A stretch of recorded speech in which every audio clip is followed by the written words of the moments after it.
Welcome to My Elite Network podcast. Today's guest is a former quarterback in the NFL and then had a long coaching career in the NFL, coaching legend, Jerry Rhome. Coach, thank you so much for taking the time today. I appreciate that. It's always fun to talk to some old friends. Well, look, let's jump right in this thing. You know, how did you end up at the University of Tulsa? As a player? Yes. Because I ended up coaching there also. I came out of Sunset High School in Dallas, and I had made high school All-American, and I'd played in a couple All-American games, and I already had I had gotten a lot of scholarship offers and stuff, and I had already made up my mind to go to SMU, and so I went to SMU, and as a sophomore, as a freshman, you couldn't play on the varsity. You had to play on a freshman team. So as a sophomore, I started, and I led the conference in passing and total offense. And was happy, and I thought we were going to have a pretty good team, and they fired the coach. And so they brought in Hayden Fry, and at that time he was really was convinced that the Arkansas run-the-ball attack wing T was the answer, and it just didn't fit me. And I didn't really want to spend the rest of my college career being the pitch the ball and being the lead blocker. So I looked around, and I tried to transfer to Mississippi, and they said that they couldn't pay my way the first year, and then Nebraska wanted me to transfer up there, and so I was on my way to I was going to fly up to Nebraska, and I had a call from a couple of coaches at Tulsa University, and they said, "Why don't you stop by here and visit us? We throw the ball, and we love it, and you'd fit in perfect here." So I stopped in there, and and I watched them. They were just starting their workouts, and I don't know what it was. Something about the city and something about the school, and they were throwing the ball around, and Coach Dobbs was we want to throw it, and then so I said something to him about going up to see Nebraska, and they said, well, they got that All-American quarterback up there, and he's got 2 years left. And I went, oh, really? I thought he only had one. And they didn't tell me the truth. And so I just called him up, and I said, I'm not going to come visit. And so I went back in Coach Dobbs' office, and we talked, and I said, hey, this is where I want to go to school. So that's how I ended up at Tulsa University. Your senior year at Tulsa, magical. I mean, 32 touchdowns, 4 interceptions, unbelievable. You guys must have been doing some incredible things, schematically as an offense. Well, what really happened is my junior year, 4 games have gone by, and I'm splitting time with another quarterback, and he'd been a transfer from Oklahoma University, and he was a good runner, and so he was I had my hands full with him, and because he was a heck of an athlete, but neither one of us was playing worth a hoot, and so we were really struggling, and our team we hadn't won a game, and I know he'd won 1 game, I believe, and after 4 games. A guy comes to my and he and I had become roommates, and we were like, we said, okay, we just compete. Whoever comes out. And so they knock at the door, and they says, Coach Dobbs wants to see you. And this was a Sunday, and we just got through losing to Cincinnati or somebody. And anyway, so I'm heading over to the coach's offices, and I'm going, they're going to send me home. I mean, I was going, noise. I said, they're going to send me home. And I'm walking across the parking lot, and I'm going, that was a long trip. And I got to the coach's office, and I'm going, God, this is awful. And I walk in, and I come in, and now Coach Dobbs was a big man. He was like 6'5". And so he stands up, and he said, sit down. And so now I'm looking straight up in the air at him, and I'm going, yes, sir. And he goes, these 2 gentlemen seem to think that I'm holding you back. and one of them was Coach F.A. Dry, who was the offensive coordinator, and the other guy was Sammy Ball, who had become the quarterback coach that year. And so he said, they seem to think I'm holding you back. And so he said, I'm going to turn you loose. You got it the rest of the season, and we'll just see what a blown up Texan can be. He was from Oklahoma, by the way. And so I said, you're telling me that I got the quarterback position. I'm going to get to play, and you're going to let me call my own plays and everything. And he said, yes. And I just stood up and yelled, and I went, yes. And I turned around. And I said, thank you, coaches. I will not disappoint you. And that was after 4 games my junior year. And I went from, not even starting hardly, to becoming the third leading passer in the nation that year. And so we averaged like 250 yards a game throwing the ball the rest of the season. And then at the end of the season, Coach Dobbs, he sent out this information to everybody all over the country. We got the best quarterback in the country. We're going to break every record. You talking about somebody standing up for you and just shouting to the whole world that we're going to break every record in football. And we did the next year. I tell you what, amazing. And the couple questions off of what you just said. Sammy Ball was your position coach? Wow. Yes. What memories of Sammy Ball?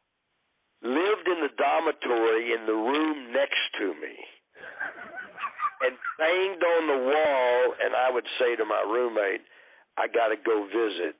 And so I'd get up and go in there, and he'd get up on that board, and he'd start talking, and every other word was a cuss word, and he was spitting tobacco across the room in a spittoon can, and he was something else. Boy, but you talking about knowing what to do. Anyway, so between him and Coach Dobbs and another coach, F.A. Dry, they just, they prepared me. So the other thing you said was you called your own plays in college? Oh, yeah. Oh, yes. They turned me loose. They turned me loose. That's the only way. In high school, I'd made high school All-American. I called my own plays. And basically, in practice, I'd make up plays. We started using motion, which I did in high school. I said, hey, Coach, why don't we put this guy in motion across there and make him move the safety, and I'd know whether it was man or zone. And Ball just loved it. He goes, I like that. This boy's a Texas boy. And so we were all in it together. So nobody was using motion back then, correct? Oh no. I'd put a guy in motion, and if they didn't move their safety, I just raise up and hit him. And so and then they start, they move him, and so then I'd look for the inside in route, and between Dobbs, Sammy Ball, and F.A. Dry, we learned the game. We were just kind of like working, on going through your progressions and all that. We were way ahead of the game. It's amazing to me that you were calling your own plays in college, and you had to be the only quarterback in the country doing that in college, right? We were the only ones throwing the ball. Yeah. We broke all the records. We just set a whole new standard in the 60s. Tulsa University is the one that put, they talk about Brigham Young and they talk about Disco, Florida State and all that. Tulsa University is what opened up football. Mm-hmm. Tulsa was the number 1 passing team in the nation 5 years in a row, and it was in the 60s. So after your time at Tulsa, you end up with the Dallas Cowboys. How did that happen? Well, they had drafted me. They drafted me as a junior, and you could not, you could not go to a pro team after 4 years. I didn't say that right. You had to perform your eligibility. You could not leave early. And this is interesting for all the fans out there, and I'm assuming because of the AFL, it forced the NFL to do the future draft, that you were a future draft pick. Is that correct? Correct. And Roger Staubach was drafted 13th, no 12th. I was drafted 13th in the Dallas Cowboy draft in 1963, and I get all these people saying, you didn't get drafted until the 13th round, and I go, well, let me explain. And I'd always say, have you ever noticed who was the draft person right in front of me? It was Roger Staubach. I said, you don't think that he was worthy to be higher than the 12th round? We were both drafted a year early. And you were also drafted by the Jets. Why did you sign with the Cowboys as opposed to the Jets? Actually, I didn't negotiate with the Jets. I have the distinction of putting Joe Namath in New York. Okay? It was me personally that put Joe Namath in New York. The Houston Oilers had Joe Namath's rights. The Jets had my rights. They flew me into New York right at the end of my senior year. We had a week off, and I went up there for 2 days, and I talked to them and all that. I don't know what that did or didn't do, but I know that I didn't want to go to New York. Mm-hmm. And so I came back, and I get a phone call. And now, that year, Sammy Ball had left Tulsa my junior year and had gone to Houston as the head coach of the Oilers. Mm. The Oilers had Joe Namath's rights. So the Jets had mine. Joe Namath did not want to play for the Houston Oilers. I did not want to play for the New York Jets, so they traded us. Man, how interesting is that? Namath goes to New York. They sign him to this huge contract. I go to Houston as a draft choice. I go down there to visit, and it's actually I didn't visit until I visited them one day when we went to the Bluebonnet Bowl in December of 1964. The Oilers now had my rights. Sammy Ball was the head coach. I was going to sign a contract under the goalpost after the Bluebonnet game with Mississippi, and with Sammy Ball and the Houston Oilers. And 2 days before we were to play, I'm on the practice field, and everybody goes, hey, there's Sammy Ball. There's Sammy Ball. He's standing over there off the field, just standing there watching practice. And I said, yeah, I think that might be my future coach. And so the practice ended, and I walked over to him. And I said, Coach, how you doing, man? And we hugged each other and all that. And I said, what's going on? He said, don't come here. And I went, don't come. We were in Houston. Yeah. The Bluebonnet Bowl, that's where it was. I said, what do you mean? He goes, they just fired me. And I went, oh, no. And so I was supposed to sign with him after the game. And so I just said, well, what happened? He says, I don't even want to tell you what he said. So I shouldn't say that over the air. So he made some real nice comments about it. So they weren't real good. So I just went on back and went back to the locker room after practice, and now the Dallas Cowboys were there hounding me also because they had already drafted me as a junior, with Roger Staubach at the same time. He had to go into the Navy, so now I become the hot prospect for the Cowboy. So I just played the Oilers along with no intention of going there, and so I finally I ended up with a at that time, really pretty good contract, and I went with the Cowboys. So that's how I ended up with Dallas. Yeah, how about that? I mean, that's a fascinating story. So I put Namath in New York. Yeah, and did Sammy Ball get fired from Houston? Yeah, he got fired. Okay. Yeah, that's when he came out to the to the practice field, and this was on the Thursday before the Saturday game. And he said. don't come here. They just fired me. Okay. How about that? That's amazing. Yeah, and I'm going, oh, no. So you go to your hometown team, the Dallas Cowboys. You had to be excited to be a Cowboy. Yeah, so that's how it all happened. And, I mean, at that time, a lot of crazy things were going on. Mm-hmm. You know, the leagues were fighting between each other, and all kinds of stuff was going on. So you get to the Cowboys. First memories of Coach Landry? Very behind closed doors, he would smile and he'd laugh every once in a while, but most of the time he never broke into a smile. He was a pretty serious-minded, very down to earth, but very serious-minded coach, and and he had all these stats for this and that. I believed in stats, but he was really over the top with them, and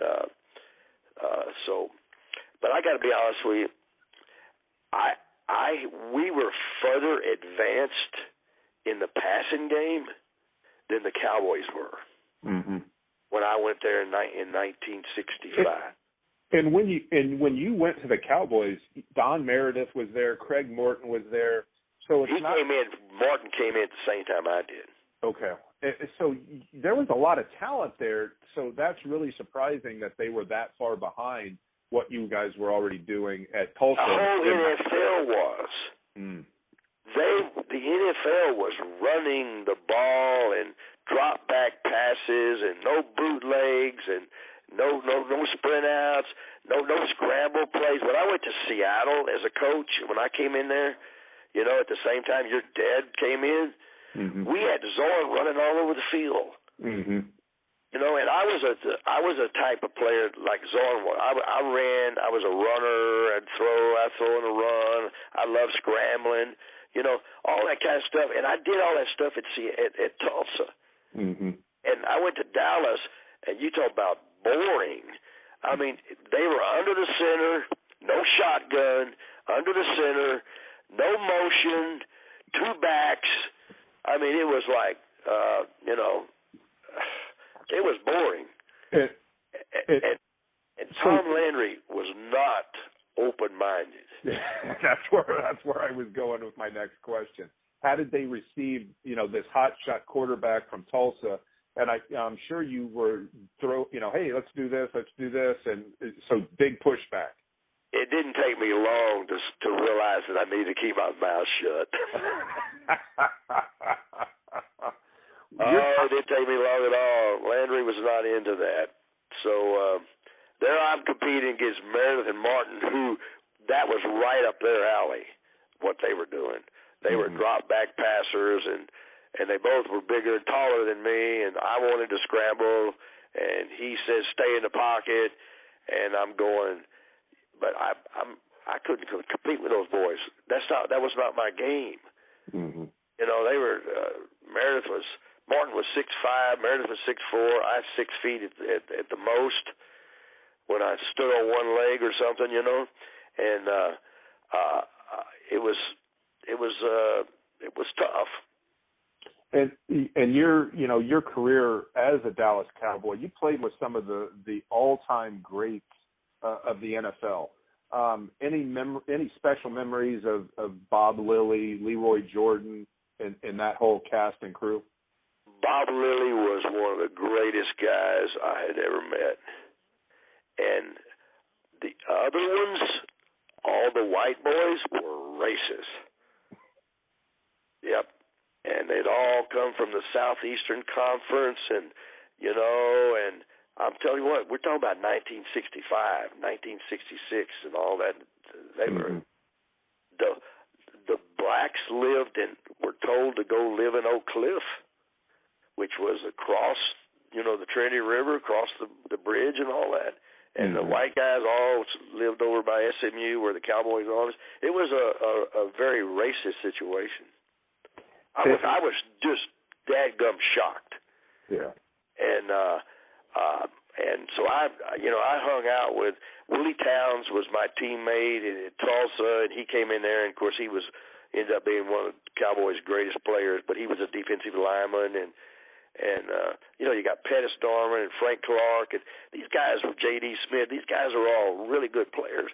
But I mean, it was very, very segregated. Mm-hmm. And while you were with the Cowboys, you played in some of the most memorable games in NFL history. You know, obviously the Ice Bowl. That was crazy. That was crazy.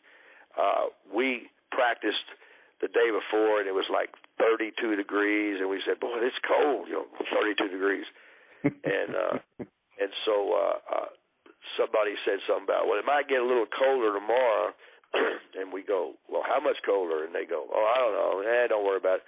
So that morning, we're at the Holiday Inn, and we can't really, it's an outdoor Holiday Inn, you know, the old outdoor Holiday Inn where, you know, and it was like an old fort, like an old soldier fort in a square, and inside, right in the middle, was a restaurant and the office, and so you had to go out the door into the outside and walk down the stairway, and then you walk across the little courtyard. We couldn't get out of our doors that morning in Green Bay. They're all frozen. The temperature had gone from 30 degrees to minus 20, and everybody, we started we can't get out of the door, and so they started having to go around, and they were hammering all the ice off the doors and all that to get the players out of their rooms. Unbelievable, and the conditions, and so your time with the Cowboys comes to an end. How did you end up with the Browns? I got one story to tell you. Okay, we're in a dugouts like the baseball.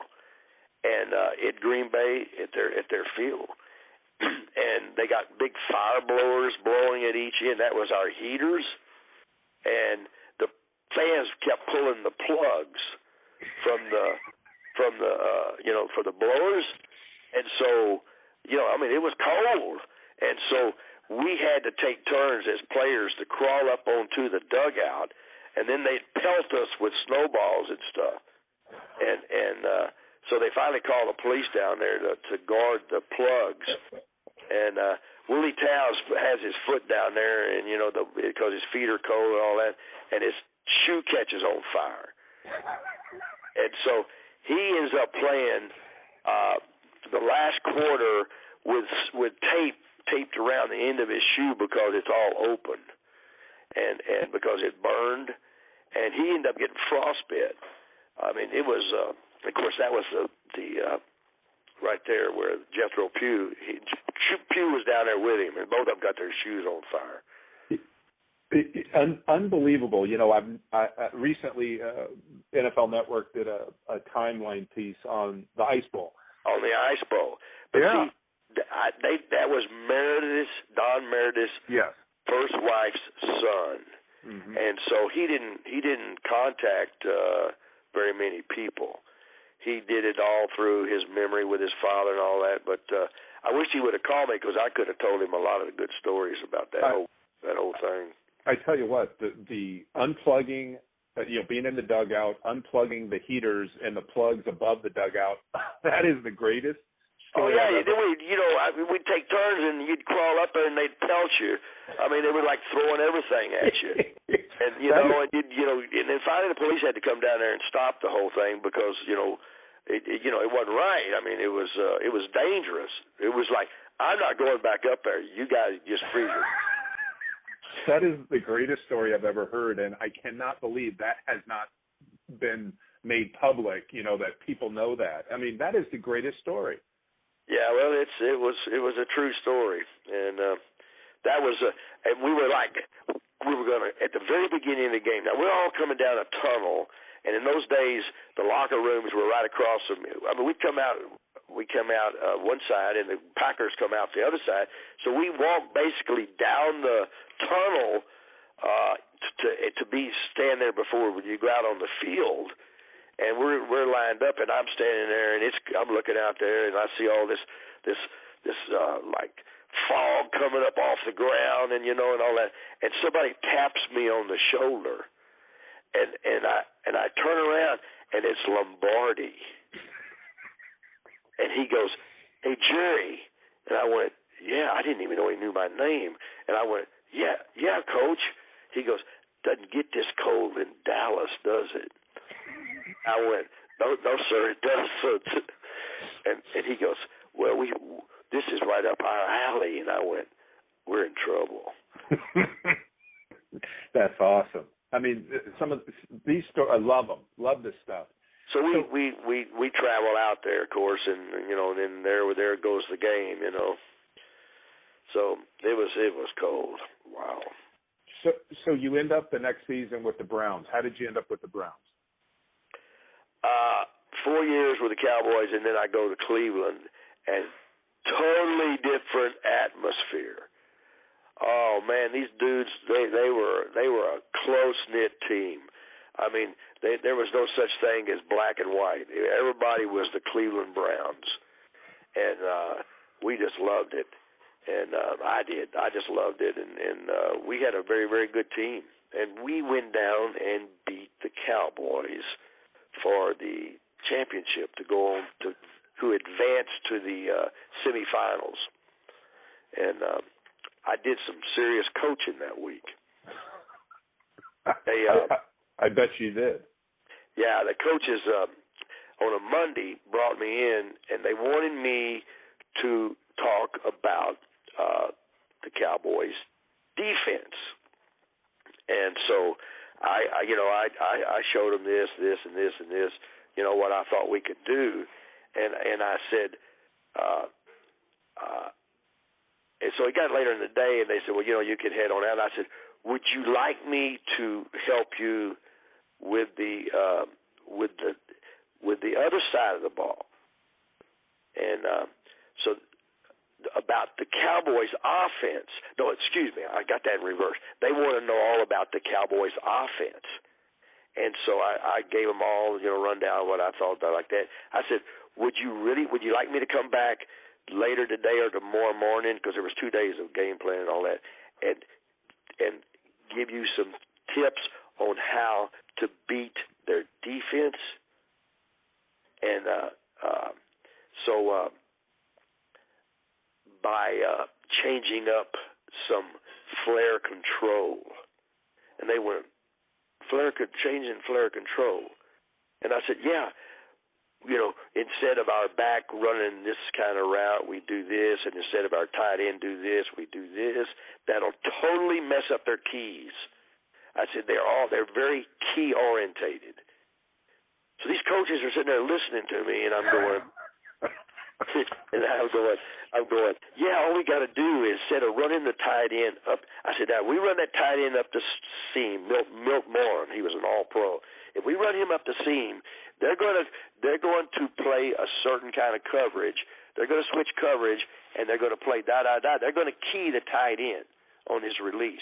Now, if we change the tight end's release, it's going to foul up their strong safety, and they're going to end up busting coverages.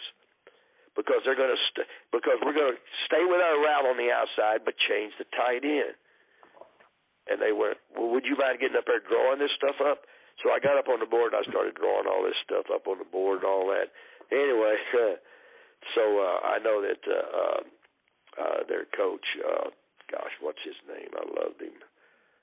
Anyway, whoever the head coach was, the Browns, he said, how much longer are you going to play? And I said, what do you mean? He said, well, I'd like to hire you as a coach.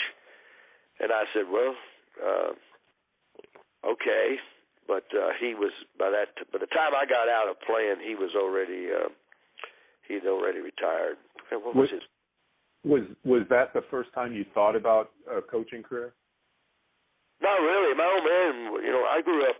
My father was a high school head football coach, athletic director. So I mean, that's all I wanted to do was coach. Gotcha. I mean, I rode the bus all over the state of Texas with him. I was a ball boy, and I mean, that's all I wanted to do. I wanted to play, and then I wanted to coach. Your time with the Browns, you played with a couple Hall of Famers. Any special memories of Paul Warfield or Leroy Kelly? Leroy Kelly and Paul Warfield were two of the greatest human beings that I have ever been around. Both of them were just down to earth. And I love Paul Warfield. He and I was in the Army Reserves during the Vietnam time, and I served 6 years, and so did Paul Warfield. So we, on a Saturday afternoon, we'd have to drive to Toledo, and we spent the time, many afternoons in Toledo, washing tanks. Okay, tanks now. We're talking about TANKS, and at their base, their Army base, and that was one of the ways that we, during the football season, we were able to continue our Army, assignments, and still be able to play football. And during the off season, I ended up at Fort Knox, Kentucky, in the Armor Division, two straight off seasons. That's so amazing, and fans nowadays have no clue what you guys that built the game had to, There was no off season for pro football. There was nobody doing anything in football. Everybody went and had jobs. They worked for banks. They ran I know Leroy Kelly had this had worked with this car place. He sold cars and stuff. And back in Dallas, there was a bunch of guys that had different jobs, like Bob Lilly. I can't remember. He and Leroy Jordan opened up some store, and they worked at that store and all that. But we didn't do anything during the off season. Everybody had to go get jobs because you didn't get paid that much. So after you were with the Browns, you ended up with the Houston Oilers. Any memories of your time in Houston?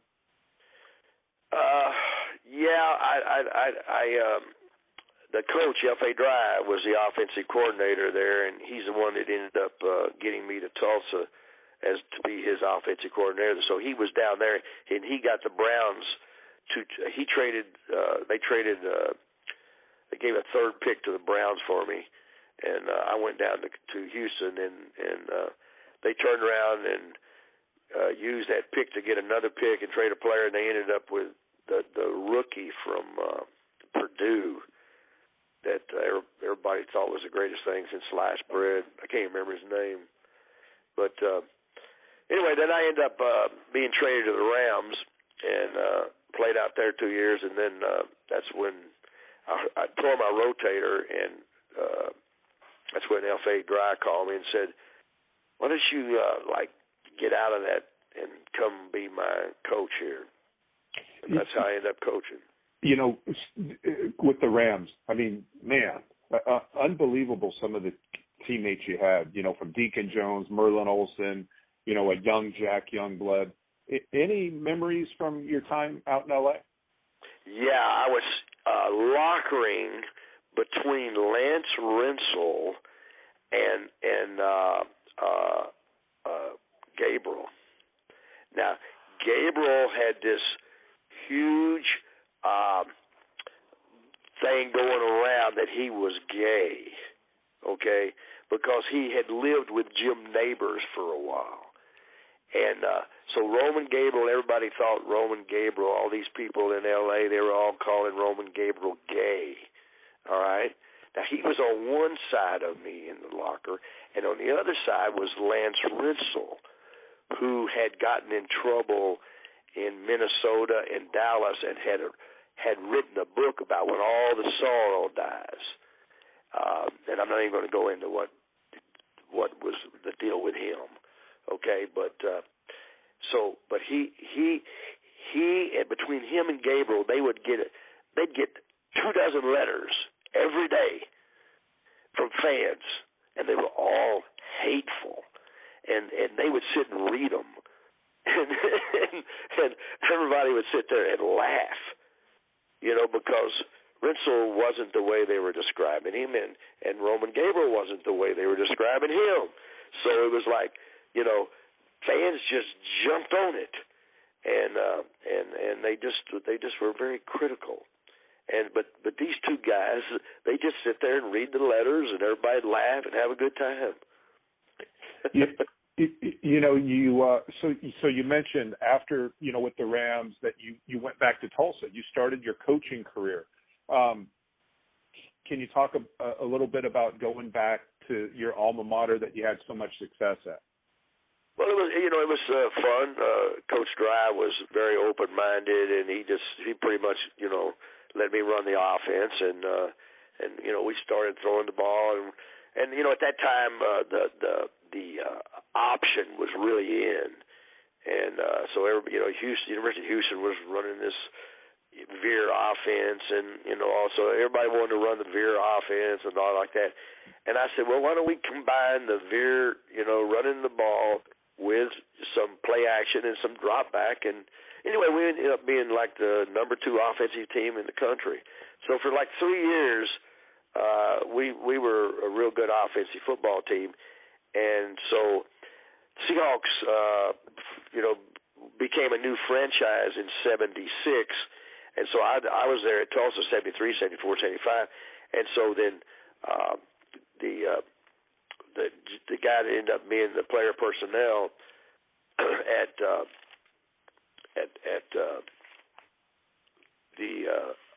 Seattle had been with me at the Cowboys. And golly, I can't think of his name. Mansfield. Dick Mansberg, bless his heart, I love him. Anyway, he had gone to Jack and had suggested that they bring me in and talk to me. And so Coach Dry, of course, at Tulsa, had said, "Oh man, you don't want to. He didn't want me to go up there. He was afraid that they were going to get me." And so I went up there, and so Jack Patera and I went out to eat, and we're talking, and so. You got to understand something. Now, back then, coaches weren't making a lot of money. So Jack goes, well, how about coming on for 2 years for $25,000 a year? And I went, and so now I was only making like $16,000 at Tulsa. I mean, this is a long time ago, okay? Too long. So I'm sitting there. And I hesitated, and I didn't hesitate, but for one reason. I was kind of saying a little prayer to myself, "Thank you, Lord, I'm going to get a chance to coach pro ball." And so Patera goes, okay, I'll give you 27. He thought I was hesitating because I wasn't going to take it. All I was saying was a little prayer, thanking the Lord, and so I turned around to him and I says, 27 instead of 25? And he goes, yeah. And I says, well, I would have took the 25, but I'll take the 27. That's so awesome. He goes, all right, you got me. You're hired.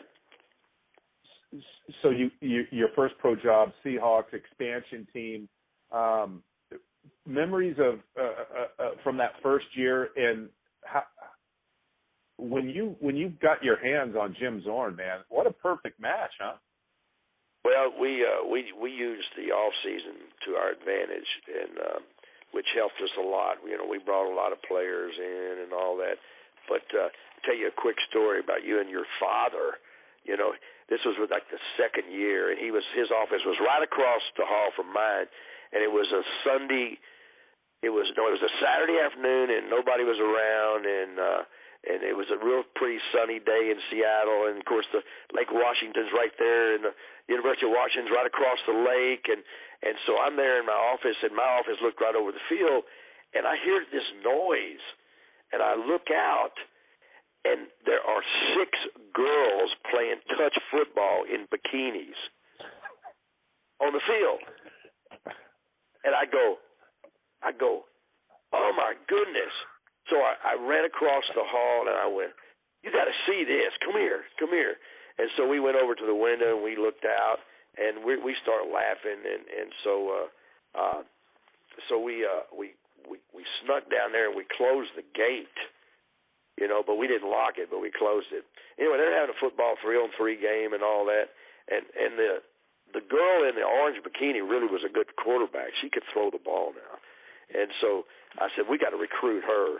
And so anyway, we're having a big time over it. So anyway, they saw us and they came running over and we opened the gate. They go, "Well, we're sorry, you're not going to tell him." And I said, "Where'd y'all come from?" They came from over University of Washington. I mean, it was right across the lake from them. They said, "We always wanted to come over here and play football." And so we said, "Well, you know, you've had your game now." And so anyway, we laughed. But that's one thing. You and your dad we never told anybody. Earl was just cracking up. He was really cracking up. You know, that your time with the Seahawks, you know, starting an expansion team is hard enough. And, you know, I would imagine the hardest thing is finding a quarterback. And so did Jim Zorn just jump out at you from day one? The Cowboys he was under a Cowboy contract, but then that spring he was working out at Pomona, which I believe that's where he played, and Mansberger knew about him because Mansberger had hit him out and was going to sign him with the Cowboys after the season, but when he goes to the Seahawks and becomes the director of personnel, so he knew where Zorn was. He calls Zorn up and signs him to the Seahawks. How about so that? That's how we got Jim Zorn. So Zorn was probably the very first player signed. You know, the interesting thing about your time with the Seahawks, and there's a Tulsa connection here, is a receiver that the Oilers drafted, and you got him up to Seattle, and one of the greats of the game. Can you talk a little bit about Steve Largent? Well, Steve Largent was one of those white, short, slow guys. That's what everybody, you know, they'd come in and I'd tell them, I'd say, "You guys, y'all got to draft Steve Largent." "Oh, no, he's too little. He's too short. He's too slow." And I'm going, well, all he is a great player. And so I couldn't talk to anybody. I mean, nobody had, you know, they just wouldn't listen to me. I said, "This guy's the best in the country." And so, I mean, I just rave on about him. But, you know, we don't draft him, and the Oilers do. They draft him in the 4th round. And so I get a call on the phone there, you know, by Mansberger, and he says, they just cut your boy. And I went, "What?" He said, "Come down to the office." And so I came down there, and so Patera's there and Mansberger's there. And so I said, "What's going on?" They said, "They just got through putting Steve Largent out on waivers." Now this is after now I'd already coached Zorn and you know, during the spring, and so they had kind of seen me, you know, do some coaching and talking and all that, so that my stock had gone up a little bit as far as believing me. So I said, so they said, "Do you still think he can play?" I said, "I'm going to tell you something. He'll be Rookie of the Year if you get him in here." And they went, "Okay, you're going to get him."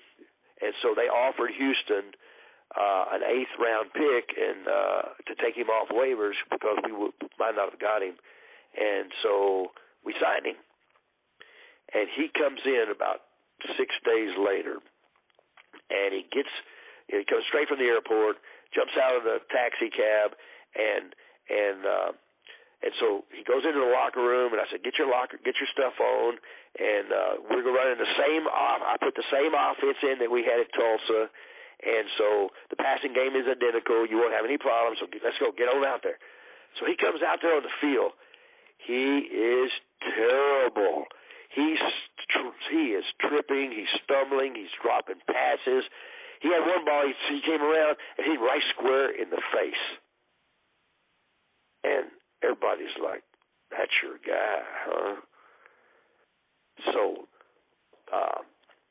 after practice, you know, he goes on into the locker room, and I go into the coaches. Everybody is just laughing at me. They go, "That's your boy? That's Largent?" And I went, "No, that's not Steve Largent. I don't know who that is, but I'm fixing to go find out." So I go into the locker room where the players are dressing, and I go, Steve, let's go outside. And so I said, what's the matter with you? And he goes, Jerry, I haven't slept in a week. A week. He said, his father had left him, and he had 4 brothers and sisters, and his mother didn't have any money, and he says, I've got to support them, and he says, I haven't slept in a week.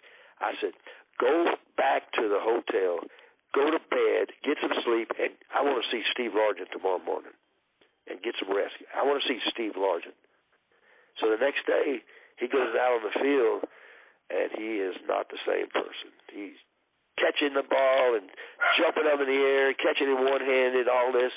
Everybody's going, my dog's barking. Everybody's going, what happened? I said, well, that's Steve Largent. Let's don't talk about anything else. Awesome. Great story. And, I was lucky enough to get Steve Largent, for an interview. And he talked about, obviously talked so highly of you, and then talked about coming to Seattle. And because it was the same exact offense that he ran in Tulsa, how he had an advantage over every receiver that was trying to learn it. And, yes. and that's the one thing that's always amazing to me is being successful and making the NFL comes down to if you fit the schemes. And by Steve Largent goes to Houston, he doesn't fit the scheme. He comes up to Seattle, he fits the scheme, has a Hall of Fame career. Unbelievable. So he told me he's standing in a line down there at Houston, 7 deep, and he would get like one throw out of the whole practice, and they just weren't interested in a slow white boy. That's basically what they said to him. Yeah. And so they were happy. We gave him an 8th round pick for him. Yeah.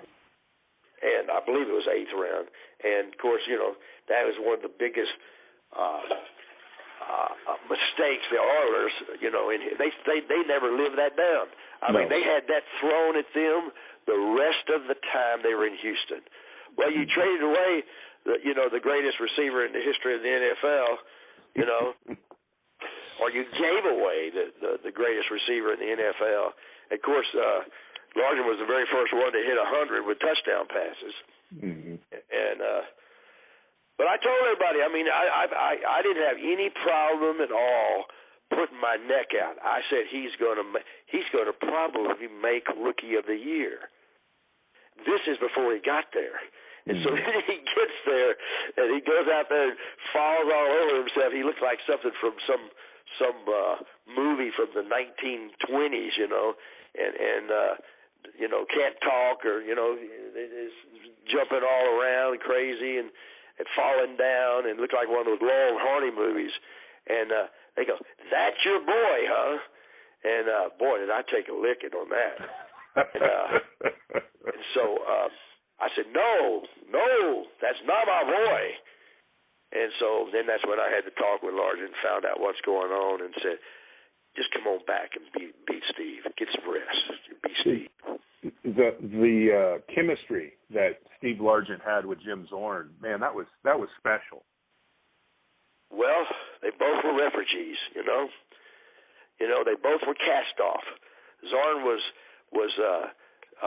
basically in Pomona, kind of like just hanging around hoping the Cowboys were going to re-sign him, and Mansberger didn't re-sign him because he left and went to Seattle, but he knew where he was, and so he re-signed him, but he re-signed him to go to Seattle and not Dallas. So that's how they got Zorn. Yeah, that's unbelievable, and it's funny how things play out. During your time with the Seahawks, any special memories jump out to you? How about Dave Craig? You want to hear the story on Dave Craig? Absolutely. Dave Craig's a better story than all of them, okay? I get Mansberger, the director of personnel.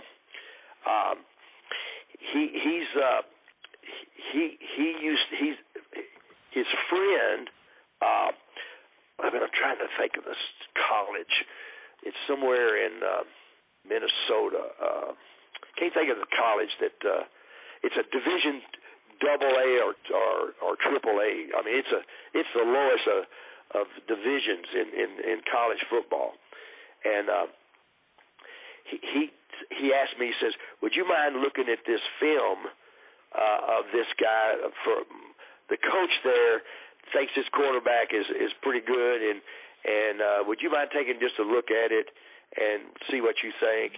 And I said, okay. So I take it down to my room, and I put it on, and it's a handheld camera. The guy standing on the sideline filming the team playing, and he's got this quarterback is running around, you know, and throwing the ball, and almost falls down and throws the ball, and this. I mean, it's like something out of a movie, and I'm going, this is crazy. I said, so I went back to Mansburg, and I said, could we fly this guy in, and can I fly him in and work him out? He says, well, I asked you if you thought, you know, he could play. I said, I don't know. I said, but I'd like to find out. So we fly him in. First time he'd ever been on an airplane. Okay? First time he'd ever been on an airplane. And so we bring him in, and I get a couple of receivers, and I take him out on the field, and he starts throwing the ball around. And I went, you know what?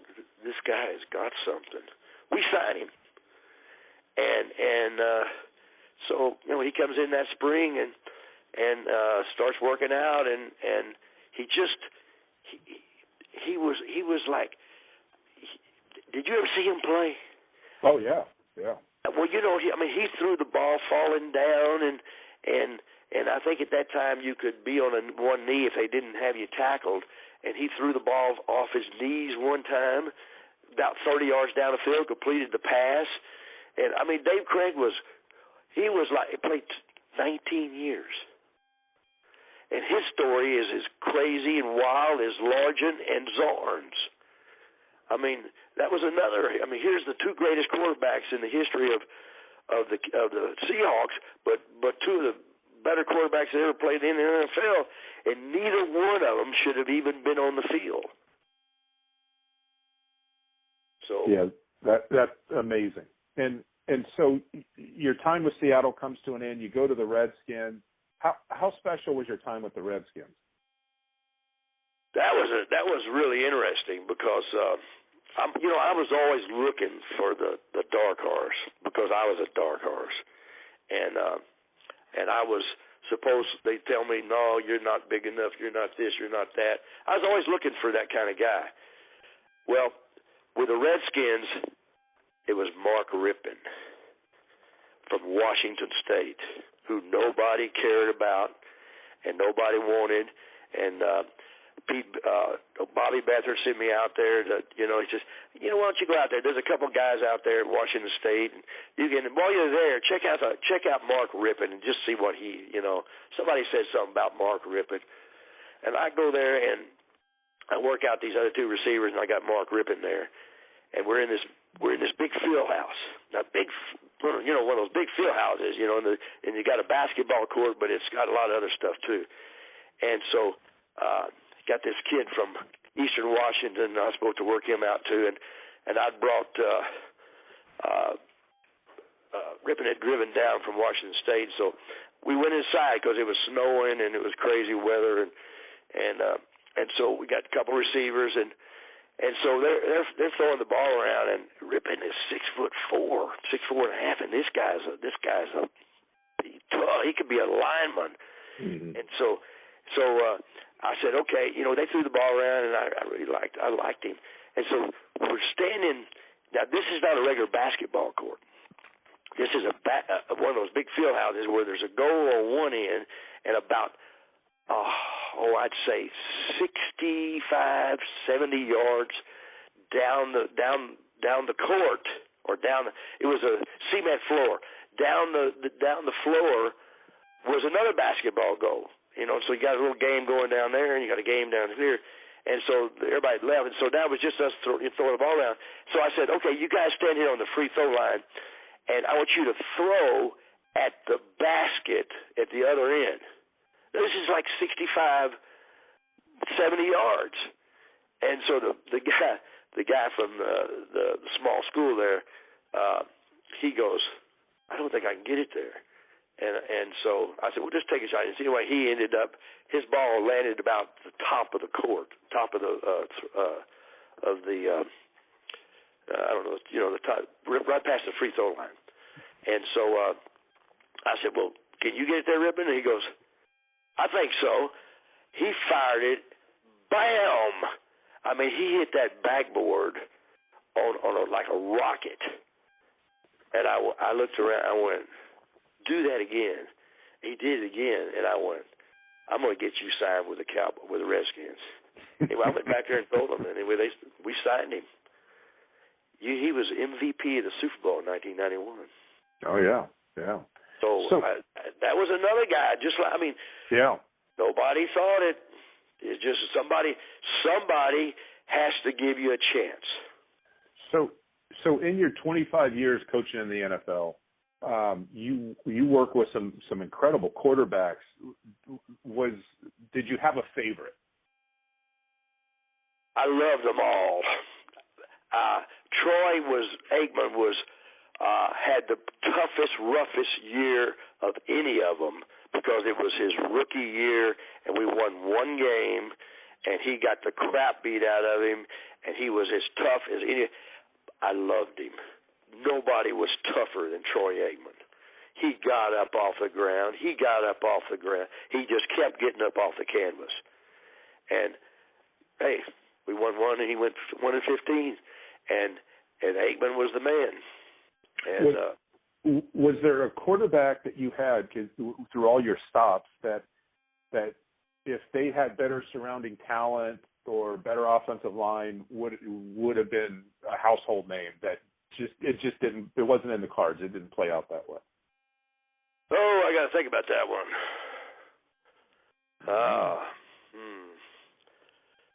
Most of them, well, like I say, I didn't give up. Mark Rippon would have been that, but I didn't give up on him. Mm-hmm. Other people did, but I didn't give up on him. And so I just kept pushing, and of course then he turned out to be what he turned out to be. But it took a while. It took a while before he, ever got a chance to even get on the field. Of course, Craig and Zorn, all these guys were early in my career, and I guess I didn't know any better. Sure. Okay. So 2 minutes left in the game. Who do you want as your quarterback? All the guys you've coached. Aikman. Okay. Even that first year you saw him, you saw enough to know he was gonna turn out the way he did. Oh, that's not even close.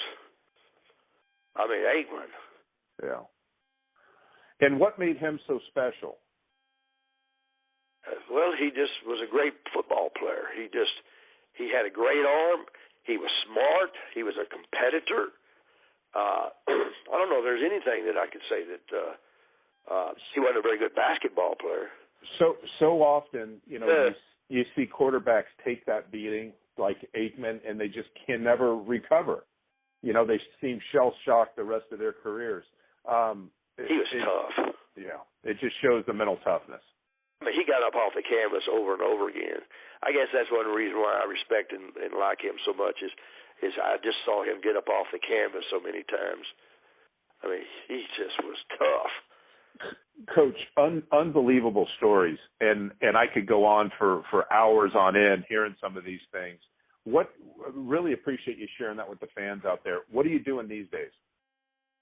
Well, I was involved in a lot of one-on-one training with football guys. We moved back here to Atlanta. I had a pretty good network going over there. I was living in Atlanta, and I was working with a lot of the high school guys coming out, and I was just doing a whole lot. Anyway, we moved back here to the Dallas-Fort Worth area, and although I've got a lot of, this is where a lot of my people, I grew up with and all that, I'm just not as involved with coaching one-on-one anymore.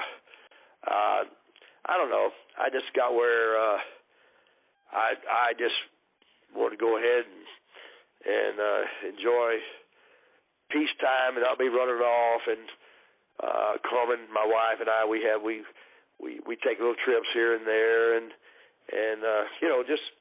just having fun. I shoot a lot of pool. That's funny, but I got my own pool table. I've had it for since 1973. Everybody in the world's played on that table.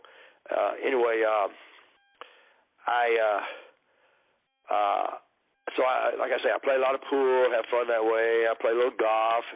I just go to church. I'm big in the church, and I just think that's very important to be a Christian man. And I don't know, I guess I'm just happy with my life. Well, look, Coach, thank you so much for taking the time today, sharing your journey with the fans out there. Thank you so much.